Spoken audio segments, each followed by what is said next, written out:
जय जगन्नाथ। आज आम ओटीटी एग्जामिनेशन विज्ञान टॉप सिलेक्टेड एमसीक्यू विषय आलोचना करवा। निश्चिंत भाव में परीक्षा पूर्व ये भिडियो टी थे देखी जातु। जदि भी हूँ 1.5 स्पीड भी देखो सब जन क्वेश्चन को अटेंड करूँ देखिए निश्चिंत परीक्षा यही क्वेश्चन आसो। प्रथम 1 नंबर देखा चार्ज रो आंतर्जातिक एकक कौन ना चार्ज रो आंतर्जातिक एकक होची कूलम। ओम होची कार प्रतिरोधर। वोल्ट होची विद्युत विभव पार्थक्य। एम्पियर होची विद्युत स्रोतर।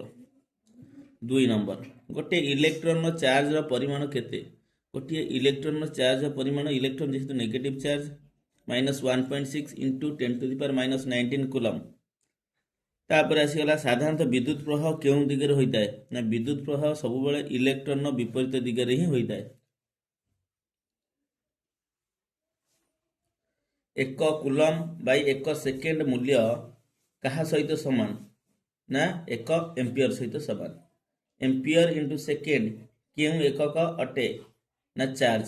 सब जन पढ़ाई थियोरी क्लास रे केतोटी इलेक्ट्रॉन समुदाय चार्ज रो परिमाण 1 कूलम संगे समान हेबो ना 6.25 × 10⁻18। निम्नलिखित मध्यरु केउंटी विद्युत स्रोतर एकक अटे। एम्पियर 1 मिली एम्पियर केते एम्पियर सह समान अटे 10⁻³ 1 एम्पियर केते माइक्रो एम्पियर सहित समान अटे 10⁻⁶। विद्युत स्रोत मापिया पाई केउं उपकरण व्यवहृत हुए। एमीटर एमीटर को कौथरे ना धाड़ी रे संयोग करा जाए। वोल्ट मीटर को कौथरे ना समांतर रे संयुक्त करा जाए। एमीटर और वोल्ट मीटर को परिपथ रे यथाक्रमे किपरि भाबे संयोग करा जाए ना पंक्ति और समांतर। एमीटर को पंक्ति रे वोल्ट मीटर समांतर। 12 कूलम चार्ज 2 मिनिट में प्रवाहित हेले विद्युत स्रोतर परिमाण केते हबो ना विद्युत स्रोत परिमाण 0.1 एम्पियर हबो।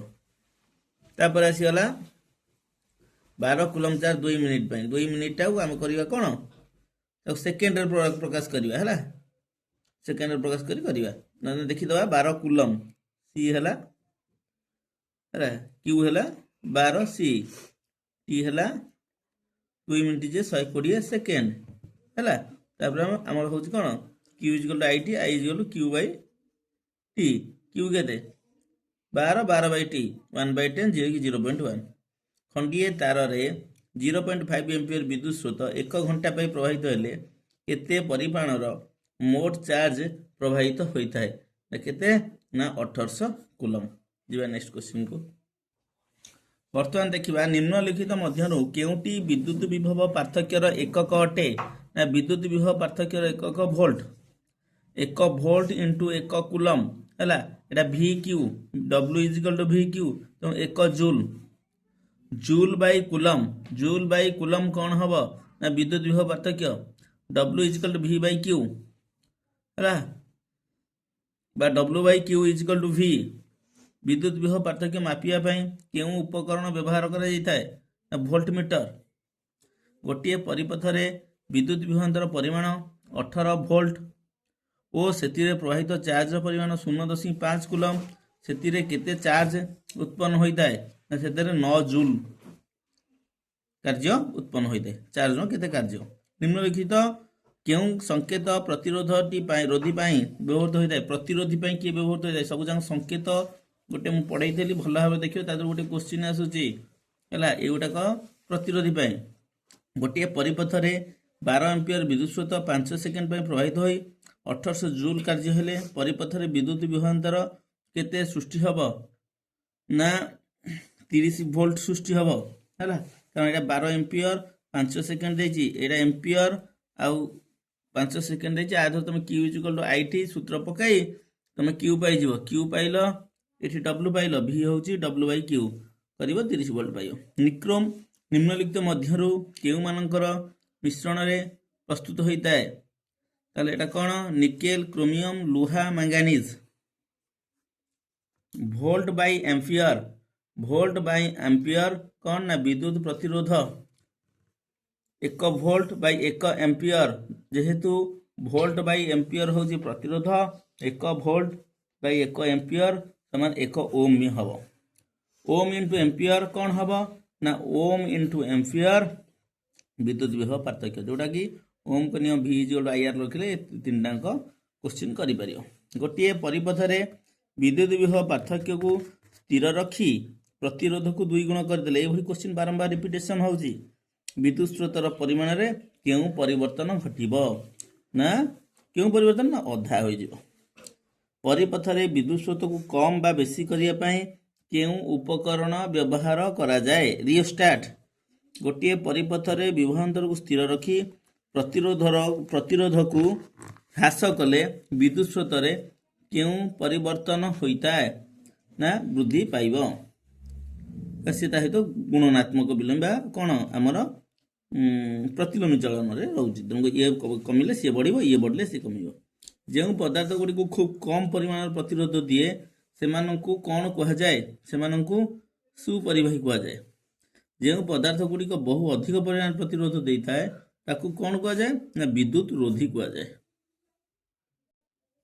बर्तमान कौन सी परिपथ रे एका प्रकार तारर दैर्घ्य को 2 गुण करदेले विद्युत स्रोतर परिमाण रे कौन परिवर्तन हेबो ना विद्युत स्रोतर परिमाण कौन अधा हो परिबाहीर प्रतिरोध निम्नोक्त मध्यनु केउटी उपरे निर्भर करे नहीं कहा पर निर्भर करे नहीं परिबाहीर दैर्घ्य जो आर जो लेसेल बाई ए परिबाहीर प्रस्थछेद दरकार परिबाही जो पदार्थ निर्मित दरकार ये तीनटा ही दरकार तार परिबाहीर रंग ठेंगी संपर्क नहीं गोटे प्रतिरोधर प्रस्थछेदर क्षेत्रफल 2 गुण वृद्धि पाइले प्रतिरोध केते गुण हो ना प्रतिरोध केते अधा हो निम्नलिखित मध्यनु केउटी प्रतिरोधर एकक होउछि किए आर रेजिस्टेंस एकक होउछि ओम तापर आसीगला प्रतिरोध र एकक होउछि कोन ओम यदि प्रतिरोधी रो एकक पचारियो ओम इंटू मीटर है निम्नलिखित मध्यनु केउटी प्रतिरोधिता अधिक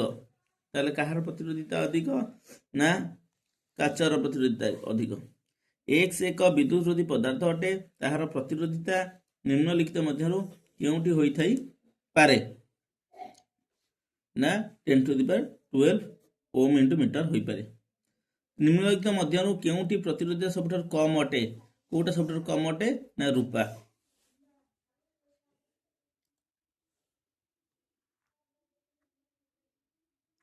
तापर आसिला 37 नंबर कौन ना विद्युत तापन सामग्री हिटर इस्त्री आदि रे केउ प्रकार पदार्थ व्यवहार करा जाय थाए ना मिश्र धातु केउटी विद्युत को बल्ब सूत्र रूपे साधारणतः व्यवहार करा जाय थाए पारे विद्युत बल्ब जोटा सेटा होचे टंगस्टन हला निम्नलिखित मध्यनु केउ मानकु संचार तार रूपे व्यवहार करा जाय काहाकु संचार तार रूपे तंभा और एल्युमिनियम गोटे बल्ब फिलामेंट प्रतिरोध 1100 ओम तार अर्थ आर दे देला एटा आर हला एटा हे देला भी हला से पचाला संयोग करा विद्युत स्रोत आई केते पाइबा V is equal to I R I is equal to V by R 220 by 1100 जति खेला सेति आंसर हबो कोन हबो 0.2 एम्पियर उत्सव पालन बेले रंगीन बल्ब गुडी को किपरि संयोग करा जाइता है रंगीन बल्ब गुडी को पंक्ति रे धाडी रे लिचु बल्ब गुडी जो लागुची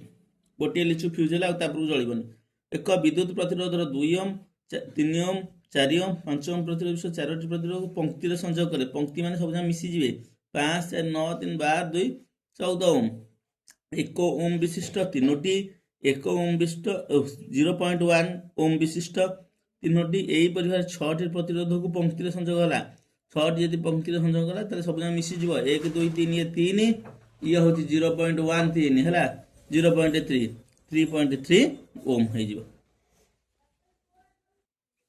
तापर आसिला गोटे परिपथ रे गोटे 6 वोल्ट बैटरी सहित गोटे 20 ओम बल्ब और 4 ओम परिबाही पंक्ति रे संयुक्त होईची परिपथ रे केते विद्युत स्रोत प्रवाहित होची एटा V दे देला एटा R दे देला ये भी R दे देला एटा 20 4 24 ओम हो जिवो हला जेहेतु पंक्ति रे संयुक्त होईची एटा V दे देची हला R देची ভি ଦେଇଛି ସେ ପଚାରୁଛି କ'ଣ ଆଇ ଆଇ ଯୋଉଠି କେତେ ନା ଭି ବାଇ ଆର୍ ଭି କେତେ 6 ବାଇ 24 6 ବାଇ 24 1 ବାଇ 4 ଯିଏକି 0.5 ହେବ ହେଲା 0.5 ନା ଦେଖିଦେବା କେତେ ହେଲା ଏଇଟା 6 ଭୋଲ୍ଟ 6 ଭୋଲ୍ଟ ଏଇଟା 20 ଓମ୍ 4 ଓମ୍ ପଙ୍କ୍ତିରେ 20 4 24 24 ହେଲେ ଭି ହେଲା 6 ବାଇ କେତେ 24 6 ବାଇ 24 ମାନେ 1 ବାଇ 4 1 ବାଇ 4 ଯେ ତଳେ ଗୋଟେ 25 ମିନିଟରେ 100 ହେଇଯିବ ଏଇଟା 100 କେତେ ହେଲା 25 ବାଇ 100 25 ବାଇ 100 0.25 ତାହେଲେ ବି ଆନ୍ସର ହେଲା 25 ବାଇ 100 0.25 ହେଲା ତାହେଲେ କେମିତି କଲ এটা 20 ওম 4 ওম মিশিগলা কোণ পঙ্ক্তিরে সংযোগ হয়ে ধাড়িরে সংযোগ হয়ে 24 ওম হয়ে এটা 6 ইয়ে হল 24 ওম 6 হচ্ছে কোণ বিদ্যুৎ বিভব পার্থক্য ভি এটা দিয়েছে আর ভি আর দিয়েছে আই সমান কেতে হব V by R 45 number R1 R2 দুইটি প্রতিরোধর সমান্তর সংযোগরে সমতুল্য প্রতিরোধ মূল্য আর হেলে নিম্নলিখিত মধ্যরু কেউ গুটিক সত্য হব না আর দেখ ମୁଁ କହିଛି ଯଦି ସମାନ୍ତରରେ ସଂଯୋଗ ହବ ସମୂହ ପ୍ରତିରୋଧ ସାନ ହବ ପ୍ରତ୍ୟେକ ପ୍ରତିରୋଧ ବଡ଼ ହବ ଯଦି ଧାଡ଼ିରେ ସଂଯୁକ୍ତ ହବ ତାହେଲେ ସମୂହ ପ୍ରତିରୋଧ ବଡ଼ ହବ ପ୍ରତ୍ୟେକ ପ୍ରତିରୋଧ ସାନ ହବ ତାହେଲେ ଉତ୍ତର ଏଇଟା ତାପରେ ଯିବା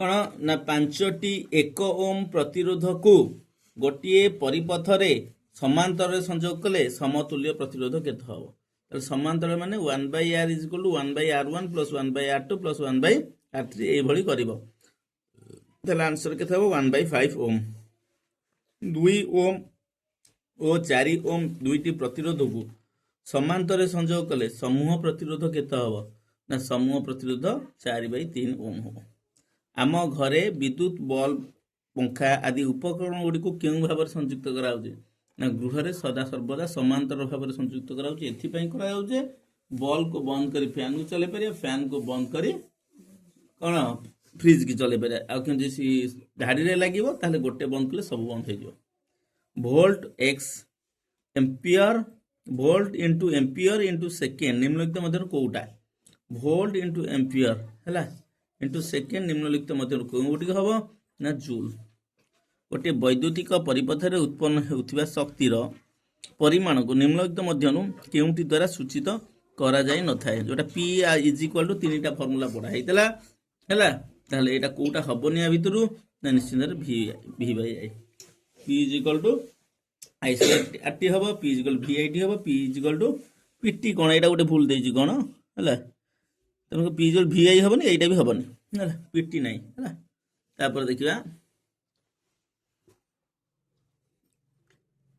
51 number ampere square into ohm into second निम्नलिखित मध्यनु कोउटी हैला ताहले एटा हबो कोन ना joule joule by ohm into second रो मूल्य निम्नलिखित मध्यनु केउटा अटे ताहले कोउटा अटे joule by ohm into second ना joule by ohm into second हमर हबो कोन ना ampere square joule by volt into second निम्नलिखित मध्यनु कोउटा हबो ना हमर विद्युत स्रोत आई बल भितर रासायनिक भाव क्यों पदार्थ थाए क्यों पदार्थ थाए ना कौन नाइट्रोजेन और आर्गन इंपोर्टेंट एटा परिपथ रे फ्यूज किपरि संयुक्त करा जाय थाए ना फ्यूज हमर पंक्ति रे संयुक्त करा जाय थाए वोल्ट इनटू एम्पियर कहार एकक अटे वोल्ट इनटू एम्पियर कहार एकक अटे ना विद्युत पावर आमे व्यवहार करथिया बल सूत्रर गणनाक केते गणनाक माने हमर मेल्टिंग पॉइंट आमे बल रे जोटा व्यवहार करथि सेटा tungsten high melting point earth जेते तापमात्रा हेले भी से तरलिबा कष्ट हो जिवो तेन करी हमर केते एटा हबो ना 3380 डिग्री सेल्सियस 1 किलोवाट घंटा केते जूल एटा परीक्षा बारंबार आसुची 3.6 × 10⁻⁶ जूल विद्युत शक्तिर एकक को कौथरे मपा जाए दाता एकक कौन विद्युत शक्तिर पावर एकक कौन ना पावर एकक होची वाट इनटू घंटा प्रथम 1 नंबर देखिया 1800 मसिया रे केउ वैज्ञानिक प्रथमे सरल वोल्टीय सेल आविष्कार करथिले किए वोल्टा तापर कौन वेस्टड आसिले तापर एग्जामिन करले तापर विद्युत प्रवाह चुंबकत्व मध्य रे प्रथमे केउ वैज्ञानिक संपर्क स्थापन करले वेस्टड କାହାକୁ ଚୁମ୍ବକୀୟ କ୍ଷେତ୍ରର ତୀବ୍ରତାର ସିଜିଏସ୍ ଏକକ ରୂପେ ବ୍ୟବହାର କରାଯାଏ? କାହାକୁ?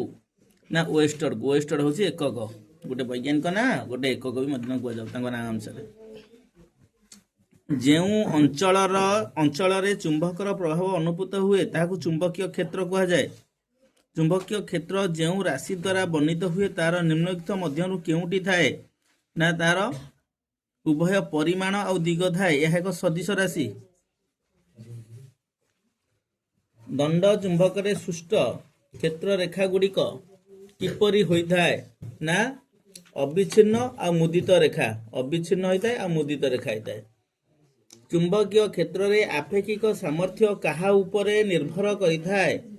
କ୍ଷେତ୍ର ରେଖା ଗୁଡ଼ିକର ଘନତ୍ୱ। କ୍ଷେତ୍ର ରେଖା ଗୁଡ଼ିକର ଘନତ୍ୱ ବହଳିଆ ଯେତେ ହେବ ସେତେ ଆକର୍ଷଣ ବଳ ଅଧିକା ହେବ। ଯେଉଁଠାରେ କ୍ଷେତ୍ର ରେଖା ଗୁଡ଼ିକ ବେଶୀ ଲଗାଲଗି ହୋଇଥାଏ ସେଠାରେ ଚୁମ୍ବକୀୟ କ୍ଷେତ୍ର ସାମର୍ଥ୍ୟ କିପରି ହୋଇଥାଏ? ନା ସେଠି ବେଶୀ ହୋଇଥାଏ। ଏକ ସଳଖ ପରିବାହୀରେ ବିଦ୍ୟୁତ୍ ପ୍ରବାହ ଯୋଗୁଁ ସୃଷ୍ଟ ଚୁମ୍ବକୀୟ କ୍ଷେତ୍ର କିପରି ହୋଇଥାଏ? ନା ସମକେନ୍ଦ୍ରିକ ବୃତ୍ତାକୃତି। କହିଛି, ଏଇଟା ବୁଝେଇଛି। ଦକ୍ଷିଣ ହସ୍ତ ବୃଦ୍ଧାଙ୍ଗୁଳି ନିୟମରେ ବୃଦ୍ଧାଙ୍ଗୁଳି କ'ଣ ଦର୍ଶାଇଥାଏ? ନା ବୃଦ୍ଧାଙ୍ଗୁଳି ବିଦ୍ୟୁତ୍ ସ୍ରୋତର ଦିଗ ଦର୍ଶାଇଥାଏ। ଆଉ ଅନ୍ୟ ଚାରୋଟି ଆଙ୍ଗୁଠି ଚୁମ୍ବକୀୟ କ୍ଷେତ୍ରର ଦିଗ ସୂଚାଇଥାଏ। ଦକ୍ଷିଣ ହସ୍ତ ବୃଦ୍ଧାଙ୍ଗୁଳି ନିୟମକୁ କେଉଁ ବୈଜ୍ଞାନିକ କର୍କସ୍ରୁ ନିୟମ ବୋଲି କହିଥିଲେ? କିଏ କହିଥିଲେ ଏଇଟା? ନା ମ୍ୟାକ୍ସୱେଲ୍ କହିଥିଲେ। ସଲେନଏଡ୍ ଆକୃତି କାହା ସଦୃଶ ହୋଇଥାଏ? ନା ସଲେନଏଡ୍ ଆକୃତି ସିଲିଣ୍ଡର ସଦୃଶ ହୋଇଥାଏ। ତାପରେ ସଲେନଏଡ୍ର ଭିତର ପଟରେ କ୍ଷେତ୍ର ରେଖା ଗୁଡ଼ିକ କିପରି ହୋଇଥାଏ? ନା ସରଳ ରୈଖିକ ଏବଂ ପରସ୍ପର ସହିତ ସମାନ୍ତର। ଫ୍ଲେମିଙ୍କ ବାମହସ୍ତ ନିୟମ ଅନୁସାରେ ତର୍ଜନୀ କ'ଣ ଦର୍ଶାଇଥାଏ? ନା ଚୁମ୍ବକୀୟ କ୍ଷେତ୍ରର ଦିଗ। ଫ୍ଲେମିଙ୍କ ବାମହସ୍ତ ନିୟମ ଅନୁସାରେ ବିଦ୍ୟୁତ୍ ସ୍ରୋତର ଦିଗ କାହା ଦ୍ୱାରା ସୂଚିତ କରାଯାଇଥାଏ? ନା ମଧ୍ୟମା। ମଧ୍ୟମା ଦ୍ୱାରା ଫ୍ଲେମିଙ୍କ ବାମ ହସ୍ତରେ ବିଦ୍ୟୁତ୍ ସ୍ରୋତ, ଡାହାଣ ହସ୍ତରେ ପ୍ରେରିତ ବିଦ୍ୟୁତ୍ ସ୍ରୋତ। ବୈଦ୍ୟୁତିକ ମୋଟରରେ କେଉଁ ଶକ୍ତିକୁ ରୂପାନ୍ତରିତ ଥାଏ? ଯେହେତୁ ମୋଟର ହେଉଛି କ'ଣ? ନା ଆମର ଇଲେକ୍ଟ୍ରିକ୍ କରେଣ୍ଟ ନ ଆସିଲେ ମୋଟର ଚାଲିବ ନାହିଁ। ତେଣୁକରି ନିଶ୍ଚିନ୍ତ ଭାବରେ ବିଦ୍ୟୁତ୍ ଶକ୍ତିରୁ ଯାନ୍ତ୍ରିକ ଶକ୍ତିରେ ରୂପାନ୍ତରିତ ହୋଇଥାଏ। ମୋଟରରେ କେଉଁ ଉପକରଣଟି ପ୍ରତି ଅର୍ଦ୍ଧ ଘୂର୍ଣ୍ଣନରେ ବିଦ୍ୟୁତ୍ କ୍ଷେତ୍ରର ଦିଗ ପରିବର୍ତ୍ତନ କରିଥାଏ? କ'ଣ? ନା କମ୍ୟୁଟେଟର। ବ୍ୟବସାୟିକ ଉଦ୍ଦେଶ୍ୟରେ ମୋଟରକୁ ଶକ୍ତିଶାଳୀ କରିବା ପାଇଁ ନିମ୍ନଲିଖିତ ମଧ୍ୟରୁ କେଉଁ ପଦକ୍ଷେପଟି ନିଆଯାଏ ନାହିଁ? କୋଉଟା ନିଆନି? ନା ସ୍ଥାୟୀ ଚୁମ୍ବକ ନିଆଯାଏ ନାହିଁ। ଏଗୁଡ଼ା ସବୁ ଯାକ ନିଆଯାଏ ହେଲା। କେଉଁ ବୈଜ୍ଞାନିକ ବିଦ୍ୟୁତ୍ ଚୁମ୍ବକୀୟ ପ୍ରେରଣ ଆବିଷ୍କାର କରିଥିଲେ? କିଏ କରିଥିଲେ? ନା ଫାରାଡେ। କେଉଁ ଉପକରଣ କ୍ଷଣ ବିଦ୍ୟୁତ୍ ପ୍ରବାହ ସୂଚନା ଦେଇଥାଏ? କିଏ ଦେଇଥାଏ? ନା ଆମର ଗାଲଭାନୋମିଟର କ୍ଷୀଣ ବିଦ୍ୟୁତ୍ ସୂଚକ ମାପକ ଯନ୍ତ୍ର। ଫ୍ଲେମିଙ୍କ ଦକ୍ଷିଣ ହସ୍ତ ନିୟମରେ ବୃଦ୍ଧାଙ୍ଗୁଳି କେଉଁ ସୂଚିତ କରେ? ପରିବାହୀର ଗତି। ଫ୍ଲେମିଙ୍କ ବାମ ହସ୍ତରେ ବି ସେଇ କ'ଣ? ପରିବାହୀର ଗତି। ଦକ୍ଷିଣ ହସ୍ତରେ ବି ସେଇ ପରିବାହୀର ଗତି। ଫ୍ଲେମିଙ୍କ ଦକ୍ଷିଣ ହସ୍ତ ନିୟମ ଅନୁସାରେ ପ୍ରେରିତ ବିଦ୍ୟୁତ୍ ପ୍ରବାହ କାହା ଦ୍ୱାରା ହୋଇଥାଏ? ନା ମଧ୍ୟମା ଦ୍ୱାରା ହୋଇଥାଏ।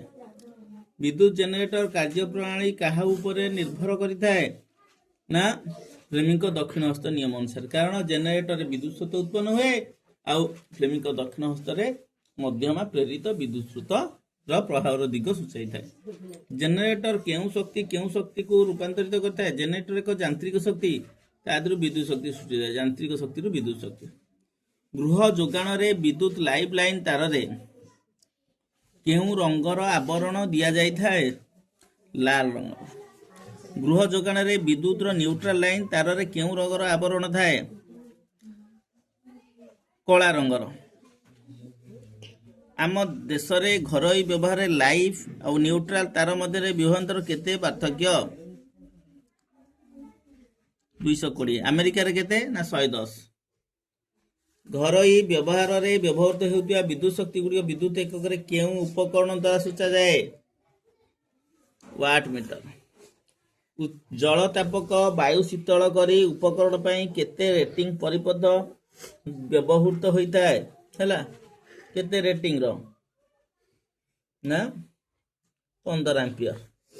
ବିଦ୍ୟୁତ୍ ବଲ୍ବ ଓ ପଙ୍ଖା ଉପକରଣ ପାଇଁ କେତେ ରେଟିଂର ପରିପଥ ବ୍ୟବହାର କରାଯାଏ? ମାନେ ଫ୍ୟୁଜ୍ କେତେ ରେଟିଂ? ଆସର ଅଧିକା ହେଲେ ସେ ଫ୍ୟୁଜ୍ଟା ଫ୍ୟୁଜ୍ ହେଇଯିବ। କେତେ? ନା 5 ଆମ୍ପିୟର ବଲ୍ବ ପଙ୍ଖା ପାଇଁ। ଲଘୁ ପତନ ବେଳେ କେଉଁ ତାରଦ୍ୱୟ ସଂଯୁକ୍ତ ହୋଇଯାଇଥାଏ? ଲଘୁ ପତନ ସର୍ଟ ସର୍କିଟ୍ ଯେତେବେଳେ ହବ କ'ଣ? ନା ଲାଇଭ୍ ଆଉ ନ୍ୟୁଟ୍ରାଲ ଦିଟାଙ୍କ।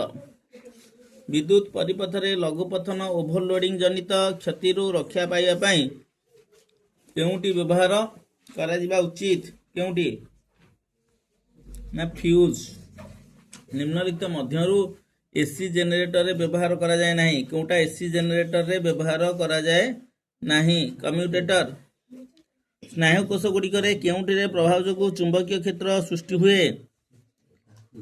आयन लघुपथन बेले परिपथ रे विद्युत प्रवाहर क्यों परिवर्तन घटे ना परिमाण बढ़ी जाए मनुष्य शरीर आभ्यंतर अंग प्रत्यंग प्रतिबिंब पाइबा आम कौन करिथाउ डॉक्टर लिखि थांती कौन सेटा सेटा एमआरआई हुए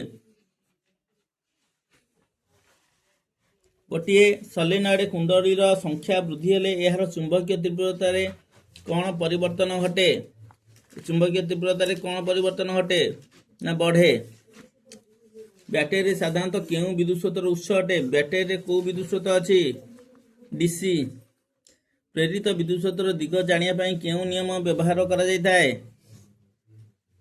फ्लेमिंग दक्षिणहस्त नियम फ्लेमिंग दक्षिणहस्त नियम अनुसार मध्यमा कौन प्रेरित विद्युत स्रोत दिग सूचाई थाए तापर आसला मोटर लगी ब्रश गुड़िक क्यों प्रस्तुत करा जाए मोटर जो ब्रश धातव ब्रश कौ धातु रे कार्बन रे सलेनॉइड भीतर पटे चुंबकीय प्रेरण परिमाण किपरि दर्शा जाई थाए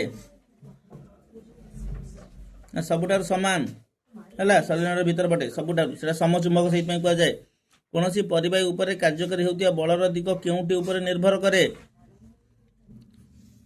उभय चुंबकीय क्षेत्र विद्युत स्रोतर दिग निम्नलिखित क्यों तारटी को नेगेटिव कह जाए क्यों तारटी को नेगेटिव कह जाए न्यूट्रल गोटे प्रोटॉन एक चुंबकीय क्षेत्र में मुक्त भाव में गति करुच्ची तार निम्नलिखित धर्म गुड़िक मध्य केउटी परिवर्तन हो पारे ना केउटी परिवर्तन हम ना परिवेग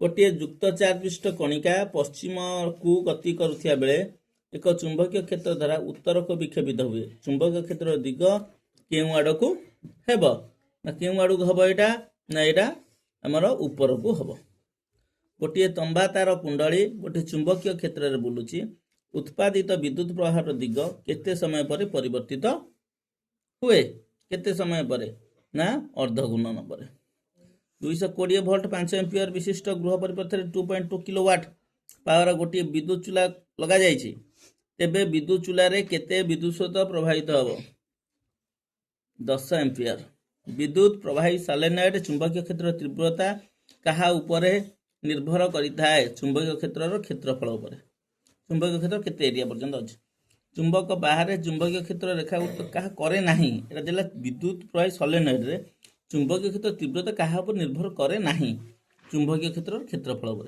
कारण घेर संख्या पर निर्भर करे कुंडली को तार निर्मित हो व्यवहार करे विद्युत स्रोत केते दिया हो सेटा भी निर्भर करे चुंबक बाहर चुंबकीय क्षेत्र रेखा गोटे प्रकृति किपरि होइताए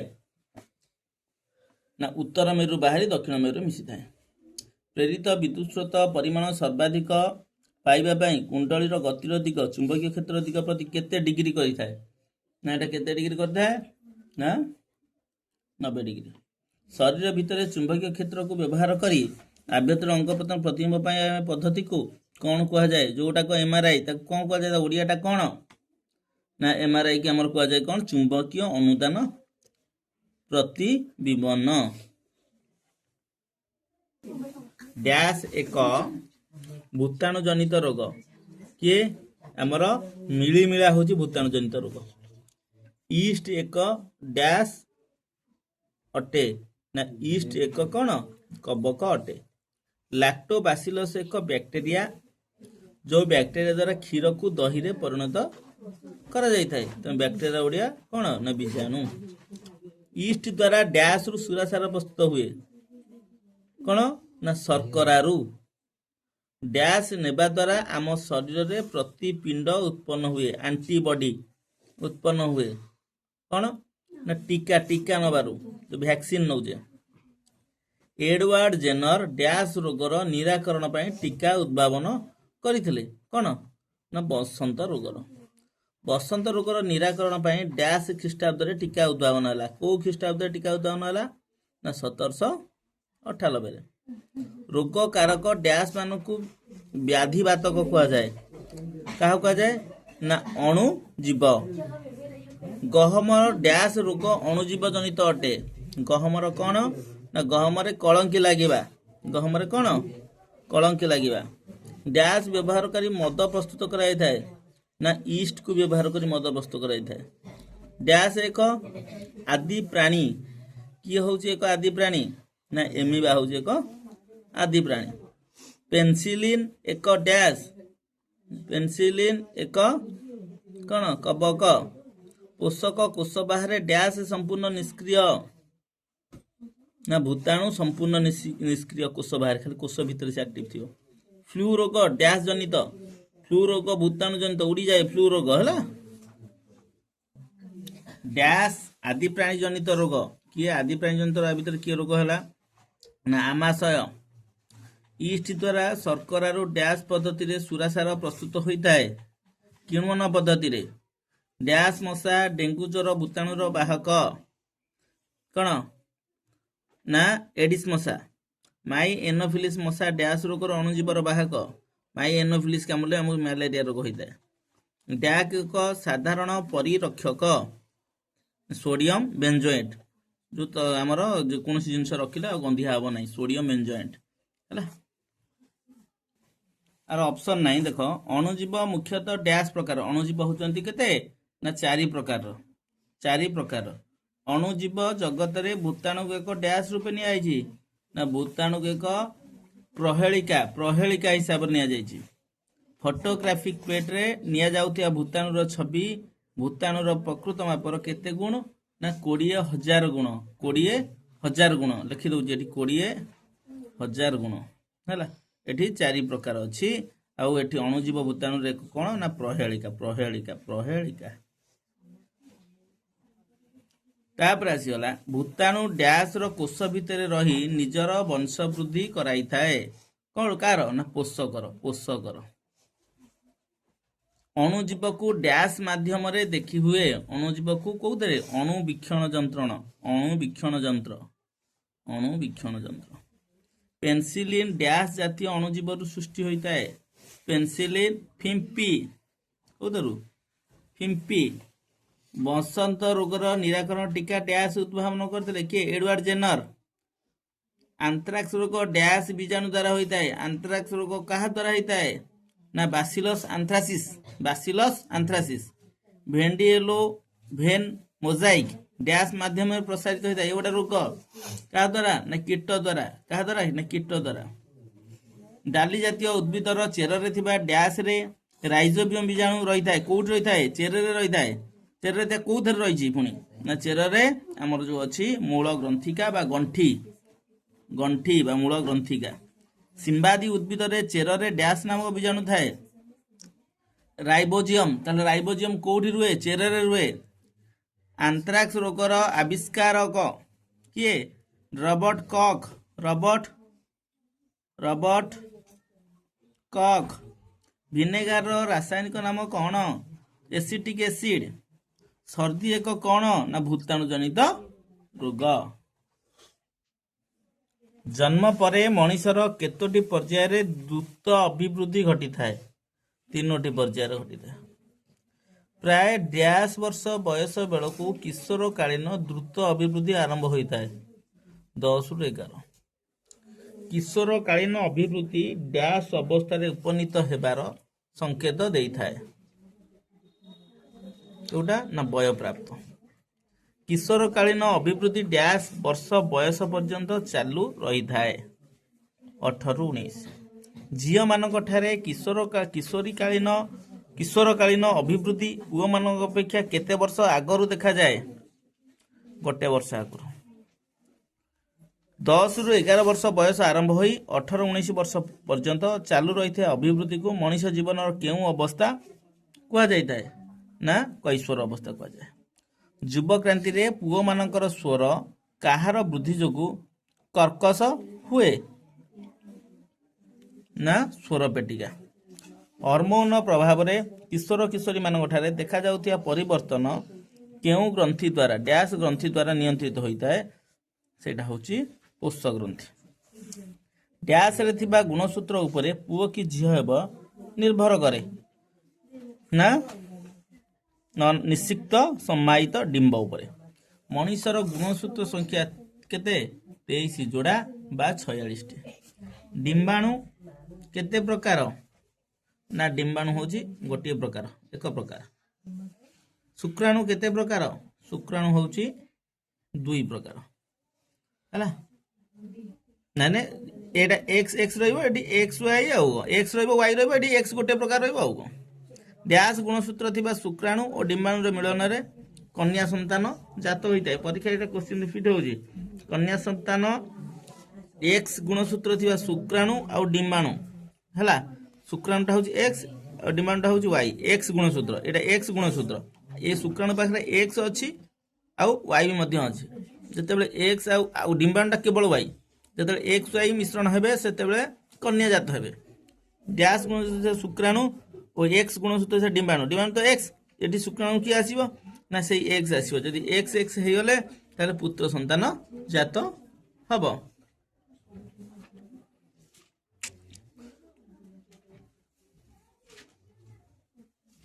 तापर आसिला निम्नोक्त केउटी शिशुर लिंग निर्धारण करे आदरे शिशुर लिंग के निर्धारण करे ना गुणसूत्र पुओ माने डैश वर्ष पूर्वरु विवाह करिबा आईनी सम्मत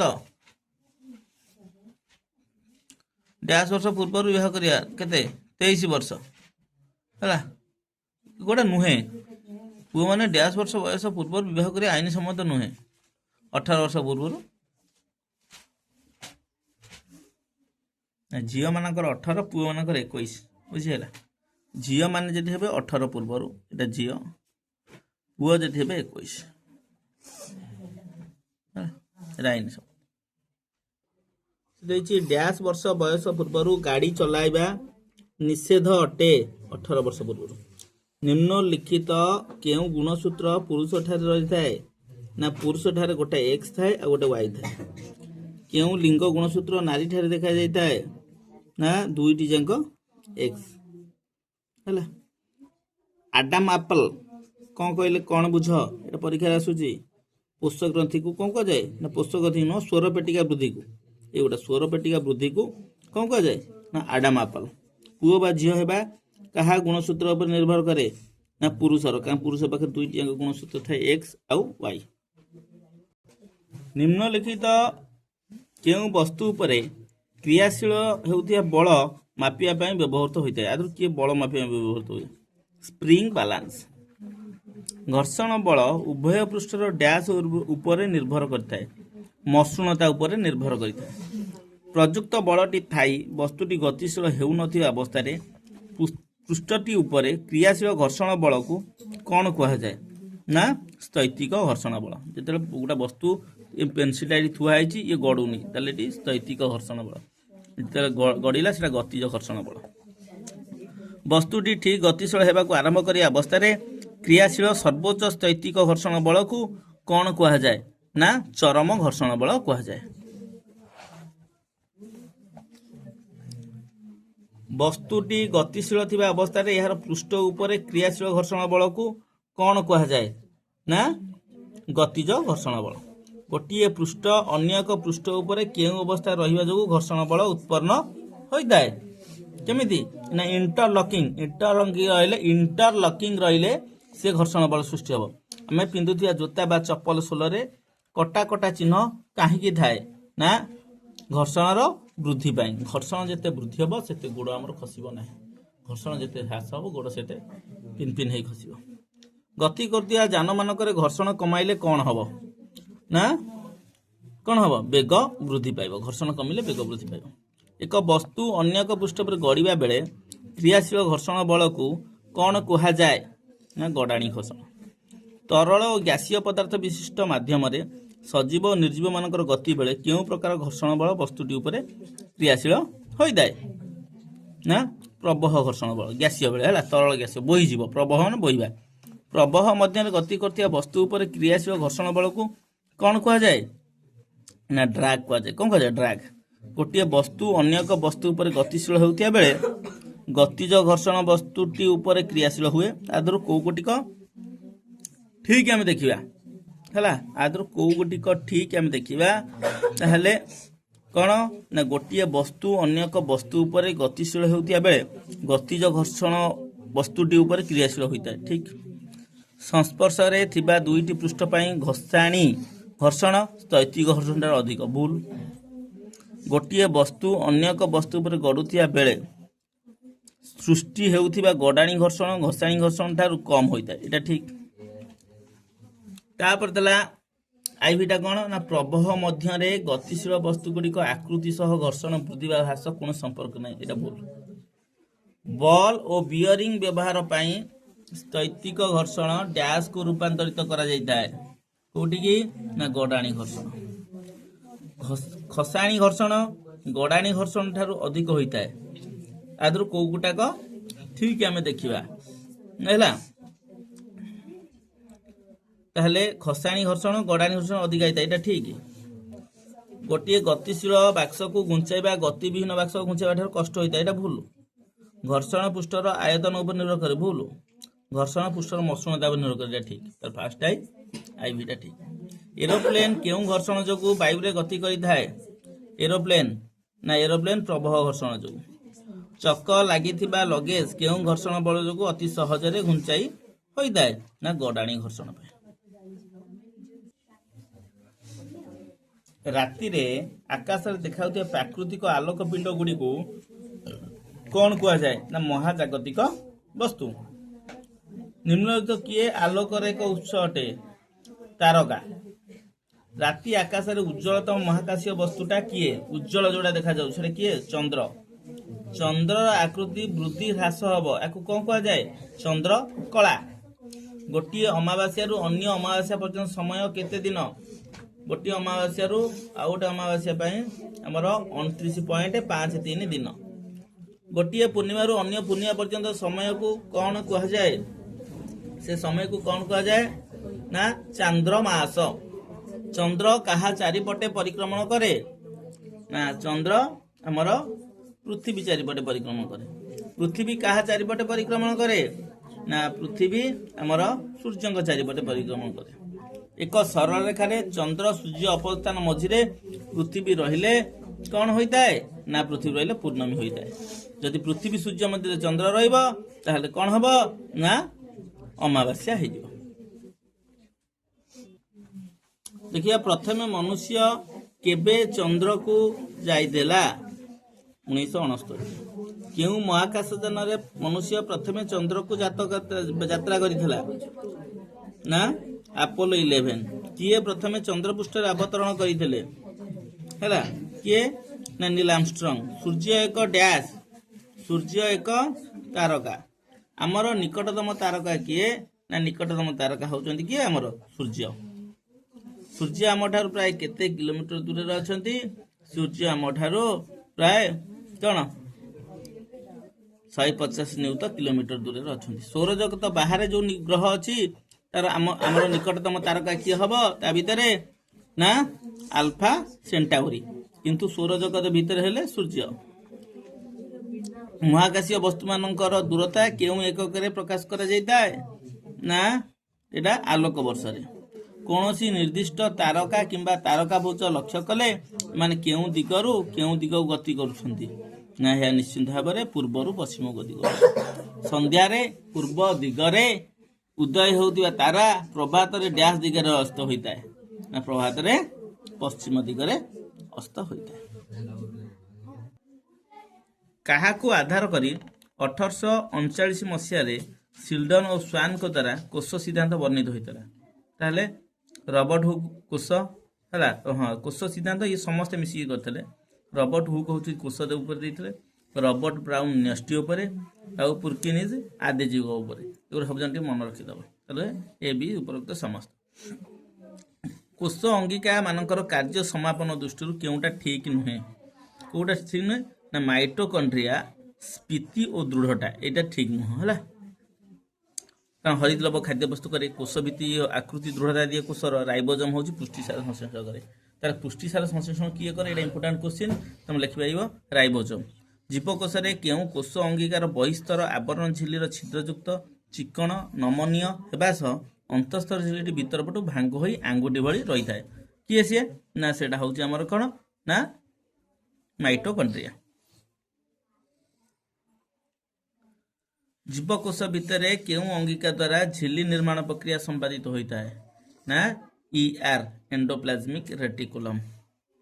उद्भिद कोश केउं गल्गी बॉडी सहायता रे कोश भित्ति तैयारी हेबा सहित विभिन्न प्रकार एंजाइम क्षरण में सहायक होता है ताले सेटा होची कोन ना डिक्टियोजोम। एमिबा भली एककोशी जीव मानकर केउं जीवन प्रक्रिया केवल गोटिए कोश मध्य समाहित होता है कोटियो ना परिपाक श्वासक्रिया रेचन वृद्धि प्रजनन सबू जाक एककोशी वाला गोटिए कोश सब जिनस ही करेगा। कोश सह जड़ित विभिन्न पदार्थर आदान प्रदान पई केउं एक माध्यम भाव कार्य संपादन करिथाय किए ना कोश झिल्ली।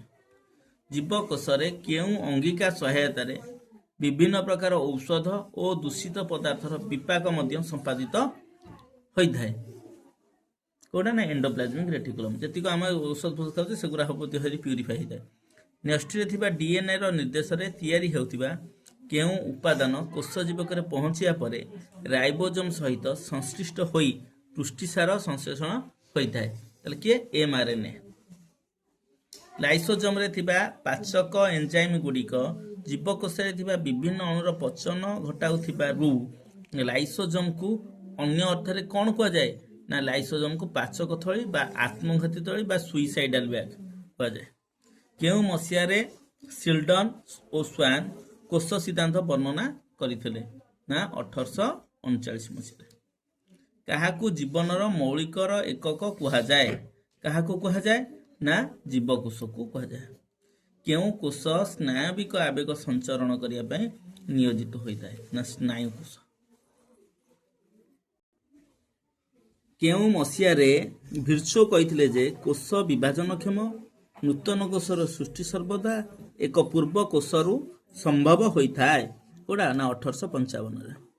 केउं उक्तिटी एमानंक मध्यरु ठीक हैला ठीक अटे केउं उक्तिटी कोश सिद्धांत प्रणेता भिर्चो एटा भूल हैला।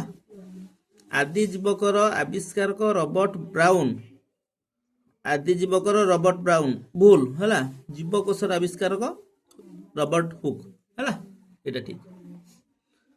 तापर आसीगला केउं कोश चल प्रचल हेबा पई नियोजित होता है केउं कोश चल प्रचल ना चल प्रचल पई हमर मांसपेशी कोश। केउं कोश अंगिका द्वारा खाद्य प्रस्तुतिकरण संभव होता है का द्वारा न हरित लवक खाद्य प्रस्तुत करता है। केउं कोश अंगिका द्वारा पुष्टिसार संश्लेष पुष्टिसार भांगी थाए एना कहिथली कौन राइबोजोम। केउंटी जीवनर मूल आधार जीवनर समस्त क्रिया प्रक्रिया मौलिक एकक अटे के जीवकोश। बैक्टेरिया नीलहर्ती शैवाल इत्यादि केउं श्रेणीर कोश अटंती प्राक न्यष्टीय कोश। आधे प्राक न्यष्टीय कोश होती जो न्यष्टि सुसंगठित हो पारिबो नहीं सुन्यष्टीय कोश जो न्यष्टि सुसंगठित हो पार जेहेतु जो न्यष्टि अच्छी सेठी मध्य न्यष्टि झिल्ली रहिबो तेणुक सुन्यष्टीय कोश न्यष्टि झिल्ली रहिबो प्राक न्यष्टीय कोश न्यष्टि झिल्ली रहिबो नहीं। आदि प्राणी कबक इत्यादि केउं श्रेणीय कोश अटंती से हबु सुन्यष्टीय कोश अटंती। प्रत्येक कोशरे आमे केउं तीनोटी अंश लक्ष्य करि परिबा ना कोश झिल्ली कोश जीवक आ न्यष्टि कोश झिल्ली कोश जीवक न्यष्टि एटा। तापर कोश भितरे थिबा कोशर विभिन्न उपादान को आवृत करी रखिथिबा आवरणटी को कौन कहा जाए ना आवरण को कोश झिल्ली कहा जाए। आमर मनुष्य कोशरे कोश झिल्ली उद्भिद कोशरे सेटा कोश भित्ति। कोश भित्ति सेल्युलोज द्वारा गठित। कोश झिल्ली माध्यम विभिन्न पदार्थर यातायात साधारणतः केउं प्रक्रिया द्वारा होता है ना पुरःसरण प्रक्रिया द्वारा होता है। कोशर गैसीय आदान प्रदान केउं प्रक्रिया एक प्रमुख भूमिका ग्रहण करता है ना विसरण। गैसीय सब गैसीय और तरल दुटा विसरण। कोश झिल्ली दे जलरू जल अणुर यातायात प्रक्रिया केउं पद्धति होता है ना जल अणुर परासरण पद्धति द्वारा। जल अणु परासरण गैसीय हूँ विसारण विसरण आम खाद्य पदार्थ सब पुरःसरण ये तीन टाक मन रखियो बेले पकाई दिए कौन ना केउं प्रक्रियाटी एमानंकर अंतर्भुक्त नुहे। पुरःसरण थिबो विसरण थिबो परासरण थिबो आउटा देथिबो धर ऊर्ध्वपातन ताले आंसर हबो ऊर्ध्वपातन। एई भली चारोटी ऑप्शन देता है। उद्भिद कोश रे कोश झिल्लीर बाहर पटे एक अतिरिक्त कठिन आवरण रही है, यह कौन कह जाए? उद्भिद कोश कोश भित्ति कह जाए। कोश भित्ति मुख्यतः क्या द्वारा ना सेलुलोज। सेलुलोज कौन ना गोटे श्वेतसार। कोश भित्ति कोश को कौन जोगाई थाए ना कोश भित्ति कोश को आकृति और दृढ़ता दीटा दबा आकृति और दृढ़ता। कोश अंगिका मान को देखिए केउ उपकरण व्यवहार कराई थाए? इलेक्ट्रॉन अणुवीक्षण यंत्र। इलेक्ट्रॉन अणुवीक्षण दूरवीक्षण हो गला इलेक्ट्रॉन अणुवीक्षण यंत्र। यहाँ केउ कोश अंगिकार आकार सिलिंडर बा काकुड़ी आकृतिर अटे? कौटाक ना यहाँ हूँ कौन आमर माइटोकॉन्ड्रिया। तापर आसीगला माइटोकॉन्ड्रिया अंतस्तर झिल्ली भितर पटु भांगी हुई आंगुठी भली लंबी थाए, एगुड़ी को कौन कह जाए ना एगुड़ी को कह जाए क्रिस्टा। तापरे माइटोकॉन्ड्रिया भितरे मध्यवर्ती स्थान को कौन कह जाए ना मध्यवर्ती स्थान को आमर आधार कह जाए। माइटोकॉन्ड्रिया रे अम्लजान द्वारा खाद्य पदार्थ गुड़िक जारण घटी तहिरु कौन सृष्टि होता है ना तहिरु एटीपी आडेनो ट्राइफॉस्फेट। एटीपी कोशर कौन कह जाए ना एटीपी को शक्ति मुद्रा कह जाए। एटीपी कौटी ना माइटोकॉन्ड्रिया प्रचुर परिमाण सृष्टि होता है, तेणु माइटोकॉन्ड्रिया को शक्ति केन्द्र कह जाए। आसीगला हाँ माइटोकॉन्ड्रिया को कौन कह जाए शक्ति केन्द्र। समस्त उद्भिद और केतेक आदि प्राणी कोशरे अनेक प्रकार छोट बड़ थली रही है, सेगुड़ी को कौन कह जाए? से थली गुड़ी को कौन कह जाए ना रसधानी कह जाए। उद्भिद कोशरे केउ अंगिका कोशर स्फीति और दृढ़ता नियंत्रण करिथाए? कौन ना रसधानी। एककोशी आदि प्राणी केउ अंगिका जल नियंत्रण रे सहाय्य करता है? संकोच रसधानी जल नियंत्रण रे व्यवहार कराई था। केउ अंगिका न्यष्टि आवरण रे बहिस्तर सहित संयुक्त होई कोश भितर विभिन्न दिग देई कोश झिल्ली पर्यंत विस्तृत होता है? किए ना एंडोप्लाज्मिक रेटिकुलम। अमसृण एंडोप्लाज्मिक रेटिकुलम पृष्ठभाग रे राइबोसोम मान अवस्थान करी निम्नोक्त केउटीर संश्लेषण साहाय्य करती? केउटी ना यहाँ हम पृष्टिसार संश्लेषण से करिथांते है किए ये आउ थे अमसृण एंडोप्लाज्मिक रेटिकुलम पृष्टिसार कौन को पृष्टिसार को भांग कि अमसृण मसृण एंडोप्लाज्मिक रेटिकुलम कौन कर ना स्नेहसार को भांग मन रख है मसृण हूँ स्नेहसार आउ अमसृण हूँ पृष्टिसार है। अमसृण तुम अपपृष्टि मन रखिदब अपपृष्टि अरे कौन अमसृण पृष्टिसार जेहेतु पृष्टिसार भांग गोटे स्नेहसार भांग। जीव कोश भितर केउ अंगिका द्वारा झिल्ली निर्माण प्रक्रिया संभव होता है ना एंडोप्लाज्मिक रेटिकुलम। मसृण एंडोप्लाज्मिक रेटिकुलम रे थिबा राइबोसोम रे पुष्टिसार संश्लेषित होई कहा माध्यम रे गल्गी बॉडी भीतर को प्रवेश करिथाए ना निधानी। उद्भिद कोश रे गल्गी बॉडी को कौन कह जाए? उद्भिद कोश रे गल्गी बॉडी को डिक्टियोजोम कह जाए। परीक्षा पढ़ी पूर्व वर्ष। डिक्टियोजोम रो मुख्य कार्य कौन? डिक्टियोजोम रो मुख्य कार्य कौन ना कोश भित्ति तैयारी रे सहाय्य और एंजाइम क्षरण। कोश भित्ति रे सहाय्य और एंजाइम क्षरण। जीवकोश रे केउ अंगिकार आकार क्षुद्र दाना सदृश? किए ना राइबोसोम। राइबोसोम होउची पुष्टिसार संश्लेषण एक जटिल प्रक्रिया अटे। एथिपई कहार सहयोग आवश्यक अटे? टीआरएनए और एमिनो अम्ल और एंजाइम। टीआरएनए एमिनो अम्ल एंजाइम। प्राणी कोश रे बहुल भाव में देखा एक झिल्ली द्वारा आवृत होता और अनेक प्रकार पाचक एंजाइम धारण करथिबा कोश अंगिकार नाम कौन ना लाइसोजोम। कौन ना लाइसोजोम। लाइसोजोम है एटा हूँ आइसोम एटा भूल रखा राइबोसोम। आउ थे पढ़ी दूसरी प्राणी कोश बहुल भाव में देखा एक झिल्ली द्वारा आवृत होता अनेक प्रकार पाचक एंजाइम कौटी अच्छी लाइसोजोम रे ही पाचक एंजाइम अच्छी। तापरे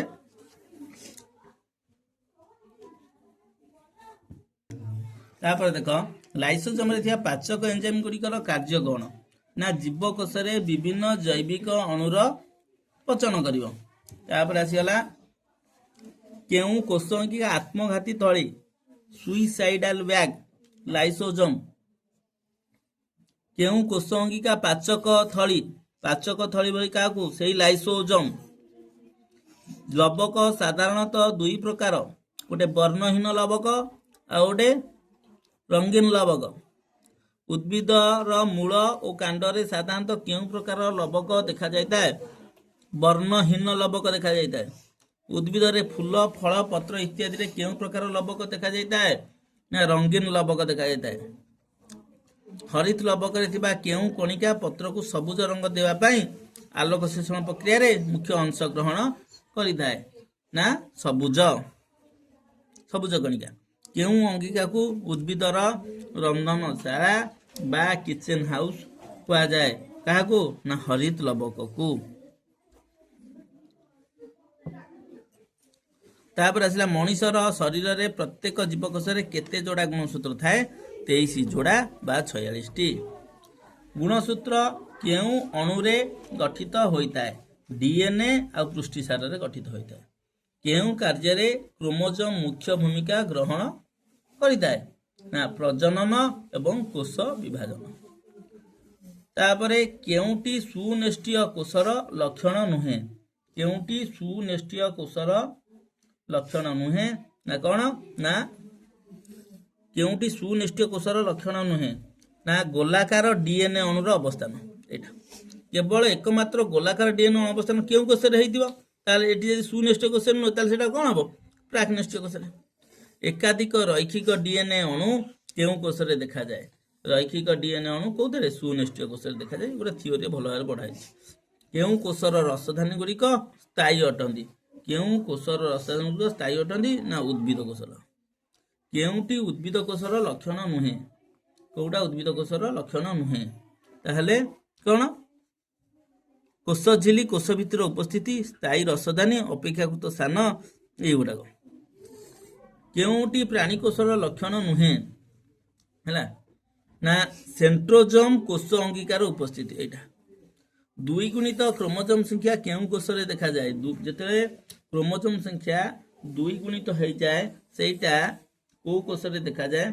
कायिक बा सोमाटिक कोष। कायिक बा सोमाटिक कोषरे देखा जाए। आसिला अगुणित क्रोमोजोम संख्या केउं कोषरे देखा जाए? ना अगुणित सेटा होची कोन? हमर जायिक बा जनन कोषरे देखा जाए। कोष विभाजन रे केउं अवस्था रे प्रत्येक गुणसूत्र लक्ष्य कले सेठारे क्रोमाटिड थिबार देखा जाए? कोउटा? ना मेटोफेज रे। कोडी? हमर मेटोफेज रे। तापर आसीला दुई क्रोमाटिड विशिष्ट क्रोमोजोम केउं समय रे परिलिखित होइताए? ना कोष विभाजन क्षेत्र रे। क्रोमोजोम रो अग्रभाग को कोन कहा जाए? परीक्षा आसुची टेलोमियर। केउंटी प्राकनिष्ठीय कोषर लक्षण नुहे? प्राकनिष्ठीय कोषर लक्षण कोउटा नुहे? ना डीएनए अणु रैखिक डीएनए अणु गठन। रैखिक डीएनए अणु किए गठन करिवो? सुनिष्ठीय कोष करिवो। आज एतिकी पुणी देखा नेक्स्ट वीडियो रे। रहूची। जय जगन्नाथ।